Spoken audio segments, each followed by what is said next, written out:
लोकसभा चुनावों के नतीजे के बाद आज पहली सुबह एक तरफ जहां एनडीए की मीटिंग होनी है, वहीं दूसरी तरफ इंडिया ब्लॉक की बैठक आज शाम में। हमारे साथ हैं संजय सिंह, आम आदमी पार्टी के।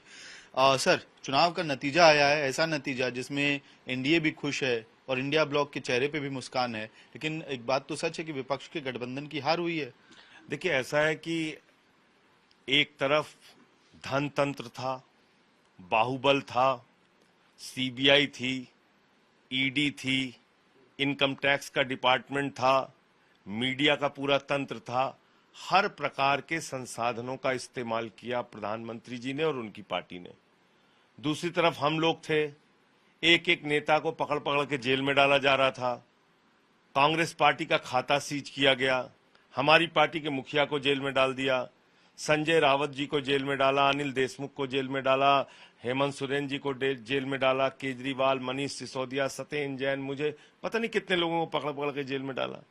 तो बड़ी विषम परिस्थितियों में यह चुनाव हुआ है और ऐसी विषम परिस्थितियों में चुनाव लड़कर ये परिणाम लाना, मैं समझता हूं कि पूरे इंडिया गठबंधन के लिए और इस देश की जनता के लिए एक बहुत ही खुशी का क्षण है। बधाई की पात्र है इस देश की जनता, जिन्होंने बीजेपी को सबक सिखाने का काम किया। ये जनादेश महंगाई के खिलाफ है, बेरोजगारी के खिलाफ है।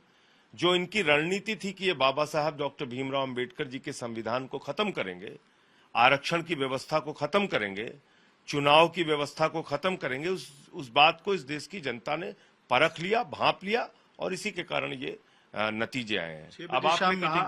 अब आपने कहा कि दोनों के नंबर आए हैं। बीजेपी के नंबर क्या आए हैं?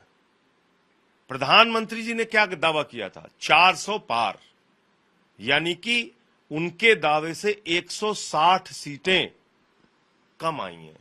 पूरी बीजेपी चिल्ला चिल्ला के कह रही थी, इनके केंद्रीय मंत्री, इनके नेता, 400 पार होगा, 400 पार होगा। कोई गलती से पूछ लेता था, अरे वो एनडीए में कुछ घटक दल में, बोले हाँ 20-25 उनकी भी आ जाएंगी तो 425 हो जाएगा। तो 400 पार तो अपनी कह रहे थे। और आपने देखा भी होगा कि एग्जिट पोल में जब राजा जी ने कह दिया था तो सारे एग्जिट पोल भी वही दिखा रहे थे, 400 पार वाला। तो ये प्रधानमंत्री जी की हार है और उनको नैतिकता के आधार पर इस्तीफा दे देना चाहिए। उनके दावे को जनता ने स्वीकार नहीं किया और उनको पराजित करने का काम किया है। आज शाम 6 बजे आप लोग बैठक कर रहे हैं, इसमें क्या कोर एजेंडा होगा? और सवाल इसलिए भी उठ रहा है क्योंकि ये क्या अटेम्प्ट अब इंडिया ब्लॉक करने वाली है सरकार बनाने की? क्योंकि आपकी तरह ममता बनर्जी भी इस्तीफे की मांग कर रही है। देखिए, कांग्रेस जो है वो सबसे बड़ा घटक दल है और कल कांग्रेस के नेता राहुल गांधी जी ने, खड़गे जी ने, सब लोगों ने स्पष्ट किया कि हम लोग सरकार बनाने की प्रक्रिया में आगे बढ़ेंगे या नहीं बढ़ेंगे, ये रणनीति आज तय करेंगे। 6 बजे आज शाम को मीटिंग है, तो उसमें ये तय हो जाएगा कि भाई सरकार बनाने की प्रक्रिया में हम आगे बढ़ेंगे तो कैसे बढ़ेंगे, क्या क्या करेंगे, वो तय करेंगे। जहां तक दो नेताओं का प्रश्न है, जो आपका प्रश्न आता है, मैं उसका जवाब दे देता हूं। चंद्रबाबू नायडू जी और नीतीश कुमार जी। चंद्रबाबू नायडू जी वो शख्स हैं जिन्होंने संघीय ढांचे की मजबूती के लिए यहीं दिल्ली में धरना दिया था, आंदोलन किया था इस सरकार के खिलाफ, मोदी जी के खिलाफ। राज्यों के हक कैसे मारे जाते हैं उसको लेके उन्होंने विरोध दर्ज कराया था।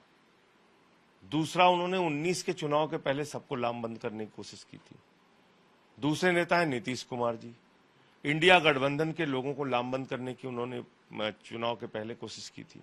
आत्मावलोकन करेंगे, सोचेंगे, विचार करेंगे कि किस तरह से उनको भी प्रताड़ित करने का काम प्रधानमंत्री जी ने और गृह मंत्री जी ने और बीजेपी ने किया। आज ठीक है, उनके पास नंबर कम है तो जरूर पूछेंगे, अवगत करेंगे, लेकिन जेडीयू को नॉर्थ ईस्ट में कोई कौन सा राज्य है, मैं शायद नागालैंड या कौन सा राज्य है, वहां 6 के 6 जेडीयू के विधायक बीजेपी वालों ने तोड़ लिए थे। तो अपने पार्टी के साथ रहने वाले घटक दलों को भी ये तोड़ लेते हैं, उनकी पार्टी को खत्म कर देते हैं। इसका खामियाजा जो है वो उद्धव ठाकरे जी ने भी भुगता, अकाली दल ने भी देखा और जेडीयू ने भी देखा है। तो मुझे लगता है कि ये सारी चीजों पर सोचकर ही ये लोग एनडीए के साथ जाने का फैसला लेंगे या नहीं लेंगे।